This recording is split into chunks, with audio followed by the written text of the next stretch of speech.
ఇక మనం ఒక 20 నిమిషాలు అయితే ఫ్రెష్ అప్ అయినాం కాబట్టి అబ్బో స్నానం చేయాలంటే భయం అవుతుంది. స్నానం చేయాలి, అందుకే ఇంకొక ఫ్రెష్ అప్ అయ్యి ఇంకొక 20 నిమిషాలు అయితే బయలుదేరుతాం.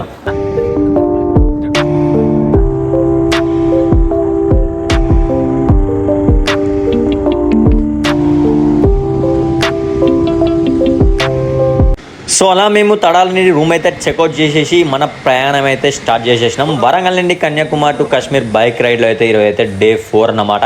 3 మొత్తం నార్మల్ గడిచిపోయింది, ఎందుకంటే ఫుల్ వర్షం కాబట్టి కంటెంట్ ఏం రాలేదని మన రీల్లో అయితే నేను చెప్పేసిన. సో మేమైతే డే 4 అయితే కంటిన్యూ చేస్తున్నాం. కొంచెం లైట్గా అయితే వర్షం ఉంది, అయినా పర్లేదు వర్షం మనం లాపుద్దా అని చెప్పేసి బయలుదేరినాం. సో ఒక దగ్గర టిఫిన్ చేద్దామని ఆగేసినాం. ఒక మంచి హోటల్ లెక్క అనిపిస్తే టిఫిన్ చేద్దామని అక్కడ ఆగి అంతా చదువుకొని లోపలికి అయితే పోయి నేనైతే టిఫిన్ చేసిన. టిఫిన్ చేసిన తర్వాత ఛాయ్ తాగుతాయి చూడండి ఒకసారి. ఇంత పెద్ద బకెట్లో పోసిండ్రు, రేట్ అయితే ఆస్తాడుతారేమో అనిపిస్తాను, ఇలా చూద్దాం. సో ఈరోజు మన డెస్టినేషన్ మనమైతే పాండిచ్చేరి అనుకున్నాం. కాకపోతే మన హెల్త్ ఇష్యూ కూడా చూసుకోవాలి కాబట్టి 300 చేంజ్ కిలోమీటర్స్ వస్తుంది కాబట్టి ఎక్కువసేపు కూర్చుంటే మనకు వర్కౌట్ కాదని ఇక మేమైతే షోర్ టెంపుల్ను మెరీనా బీచ్కి అయితే మా ప్రయాణం అయితే రీలొకేట్ చేసుకున్నాం. సో ఇక మేమైతే వర్షంలో డ్రైవ్ చేసుకుంటూ వచ్చేవరకు వర్షం అయితే తగ్గిపోయింది. చెన్నైకి వచ్చే వరకు ట్రాఫిక్ అయితే మామూలుగా లేదు. ఆ ట్రాఫిక్ దాటుకొని వచ్చే వరకు చేతులు అయితే అబ్బాబ్బా పోయినారా బాబు. ఇక తర్వాత మేమైతే మెరీనా బీచ్కి వచ్చేసినాం. మీరు చూస్తున్నారు కదా ఎంత మెరీనా బీచ్ రోడ్ అనమాట. మనం అనుకుంటాం కదా వీడియోలలో చూసి ఎవరైనా చెప్తే మెరీనా బీచ్ అబ్బా ఎట్లుంటుందో, పేరుకి తగ్గట్టు ఉంటుంది కావచ్చు, అది ఇది ఎక్సలెంట్ ఉండదు కావచ్చు అనుకుంటాం కదా. కాకపోతే అన్ని బీచ్ లెక్కనే ఇది కూడా మెరీనా బీచ్. కాకపోతే కొంచెం అందరు ఆడుకోవడానికి అటు ఇటు తిరగడానికి కొన్ని ఐటమ్స్ అయితే వాళ్ళైతే లోపల బీచ్ లోపల అయితే పెట్టడం జరిగింది. సో ఇక రోడ్ చూసుకోండి ఎంత విశాలంగా ఉందంటే బాగుంది. బీచ్ అని చెప్పుకోవడం కానీ అన్ని బీచ్ల కంటే కొంచెం మెరీనా బీచ్ రోడ్ అయితే సూపర్ అంటే సూపర్ ఉంది. అంటే ప్రయాణికులు మంచిగా ఫీల్ కావడానికి చాలా అంటే చాలా మంచిగా ఉంది. సో ఇక నేను కూడా బీచ్ అయితే చూసుకుంటూ చాలా మెమరీస్ అన్ని గుర్తు తెచ్చుకున్నాను, ఎందుకంటే మనకు బీచ్కు చాలా అనుబంధం ఉంది. ఇక మీరు కూడా చూడండి బీచ్ అందాలైతే.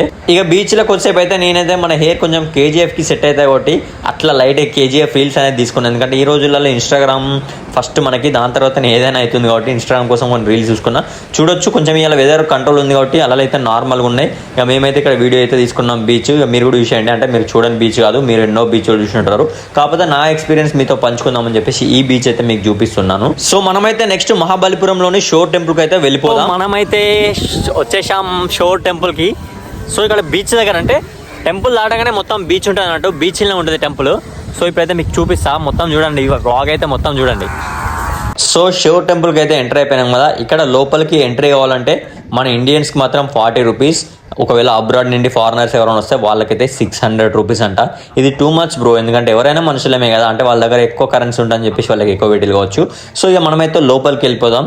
లోపలికి రోడ్ నుండి టెంపుల్కి వెళ్ళాలంటే మనకు ఒక ఈజీ ఒక 500 మీటర్స్ అంటే 1/2 కిలోమీటర్ డిస్టెన్స్ అయితే ఉంటుంది. కాకపోతే చుట్టూ నీట్ గార్డెన్, ముందట మార్బుల్తో రోడ్ అయితే వేసిల్లు. సో మాకైతే ఇక్కడ చాలా మంది ఫారినర్సే కనిపిస్తున్నారు, ఎందుకంటే పురాతనమైన టెంపుల్ కాబట్టి వాళ్ళే ఎక్కువ చూడడానికి వస్తున్నారు. ఈ రోజులలో మన సంపదను మనం గుర్తించడం కంటే బయట వాళ్ళు ఎక్కువ గుర్తిస్తున్నారు, వాళ్ళు ఎక్కువ వాల్యూ ఇస్తున్నారు. సో వాళ్ళని చూసి నాకైతే కొంచెం హ్యాపీ అనిపించింది. ఇక మేమైతే కొంచెం లోపలికి వెళ్ళిపోతుంటే మనకైతే బీచ్ కనిపిస్తుంది చూడండి. అంటే చుట్టూ బీచ్ ఉంటుంది, అక్కడ మాత్రమే లోపల టెంపుల్ ఉంటుంది. టెంపుల్ వెనక మొత్తం బీచే. ఇక మీరు చూసుకోవచ్చు టెంపుల్ చూడడానికి ఎంత పాతగా ఉంది. కాకపోతే ఇక్కడ ఇప్పుడు పూజలు ఏం జరగట్లేదు, ఎందుకంటే ఇప్పుడు ఇది కన్స్ట్రక్షన్లో ఉంది కాబట్టి పూజలు ఏం జరగట్లేదు. చుట్టూ పార్క్ మనకు కొంచెం లైట్గా రామప్ప చూసిన ఫీలింగ్ వస్తుంది. సో అలా మేమైతే చూసుకుంటూ నడుచుకుంటూ లోపలికి అయితే టెంపుల్ దగ్గరికి వెళ్ళిపోతున్నాం. ఇక్కడ మాత్రం మంచి మంచి అమ్మాయిలు సూపర్ ఉన్నారు. ఈ గుడికి వచ్చిన కంటే అవన్నీ పట్టించుకోకుండా చక్కగా గుడికి అయితే వెళ్ళిపోయినా నేను. సో టెంపుల్ హిస్టరీకి అయితే వచ్చేద్దాం. ఇదైతే 8th సెంచరీలో నరసింహవర్మన్ 2 అనే రాజు అయితే కట్టించాడంట.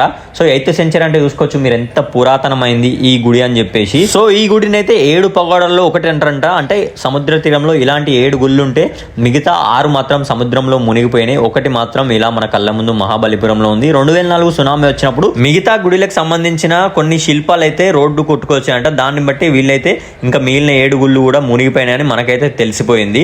సో ఇదైతే దీని గురించి యూరోపియన్లు వాళ్ళ డైరీలలో రాసుకోవడం అనేది ఒక గొప్ప విషయం అన్నమాట. ఎందుకంటే ఇది ఒక అద్భుతం అని చెప్పుకోవచ్చు. ఎందుకంటే టెక్నాలజీ లేని టైంలో ఇలాంటి ఒక శిల్పాలు తీసుకొచ్చి చెక్కడం అనేది అసలు గొప్ప విషయం. అంటే మనకు అర్థమవుతుంది టెక్నాలజీ అనేది ఇప్పుడు డెవలప్ అయింది కాదు, ఇప్పుడు కట్టేది సంవత్సరానికో 10 సంవత్సరాలకో కూలిపోతున్నాయి. కానీ వందల సంవత్సరాల నుండి మన రాజులు అప్పుడు ఎలా ప్లాన్ చేసి కట్టారు, అసలు ఆ శిల్పకారులు ఎలా వాళ్ళకి ఐడియా వచ్చిందో తెలుసుకోవడం అసలు అసంభవం ఎవరికి కూడా. సో మనకు తెలిసి టెక్నాలజీ ఇప్పటిది కాదు, మన పురాతన కాలం నుండి మన రాజులు మనకు పరిచయం చేసిందే టెక్నాలజీ. ఇప్పుడు మనం కొన్ని కొత్తగా కనిపెడుతున్నాం, కానీ అప్పుడున్న టెక్నాలజీ ఇప్పుడు లేదు, అప్పుడున్నంత గట్టిగా ఇప్పుడు లేదు. సో మీరైతే షోర్ టెంపుల్ అందాలైతే చూసుకోవచ్చు.